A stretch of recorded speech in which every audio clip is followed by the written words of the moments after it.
So खाली मी तुम्हाला एक मेसेज दाखवत आहे. या मेसेजवरून मला तुम्हाला एक सांगायचं आहे की खूप वेळा तुमच्या लाईफमध्ये किंवा तुमच्या फ्रेंडच्या किंवा तुमच्या ओळखीच्या कोणा त्याच्या लाईफमध्ये जर अशा गोष्टी घडत असतील तर याचं कारण मी तुम्हाला सांगेन. कधी कधी पत्रिकेमध्ये तुमचा चंद्रमा म्हणजे मनस्थिती जर नीट नसेल तर तेव्हा सुद्धा तुम्हाला प्रॉब्लेम होतो. मंगळाची दृष्टी शुक्र या ग्रहावर असेल किंवा शुक्र बरोबर युती असेल तरी हा प्रॉब्लेम होतो. त्याचबरोबर शुक्र हा प्लॅनेट जर खराब असेल किंवा काही गोष्टीने चांगल्या राशीमध्ये बसला नसेल किंवा नीचचा असेल तर तेव्हा सुद्धा या गोष्टी पाहायला मिळतात. जेणेकरून अशा गोष्टी तुमच्या आजूबाजूला किंवा तुमच्या लाईफमध्ये जर होत असतील तर ह्याला काही उपाय आहेत.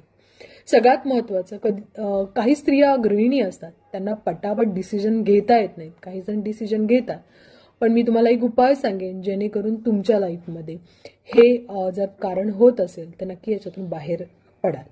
तर सगळ्यात महत्त्वाचं शुक्र गायत्री मंत्र आहे. त्याचं डिस्क्रिप्शन मी तुम्हाला देत आहे डिस्क्रिप्शनमध्ये. त्याचबरोबर तुम्हाला एक मी यंत्र देत आहे. हे यंत्र फार महत्त्वाचं आहे की तुम्ही हाताने बनवू शकता अशा पद्धतीने. त्याचबरोबर तुम्हाला एक मी स्टोन सुद्धा देते की प्रत्येकाच्या बेडरूममध्ये हा स्टोन तुम्ही ठेवू शकता. टेबलवर ठेवा, जिथे जागा असेल तिथे बेडरूमच्या इथे तुम्ही हा ठेवू शकता. आणि जसं क्रिस्टल क्लीन करता तशा पद्धतीने मंथली क्लीन करा. या गोष्टी केल्याने नक्कीच तुमचे हजबंड वाईफचे रिलेशन हे चांगले होतील आणि चांगल्या गोष्टी घडतील.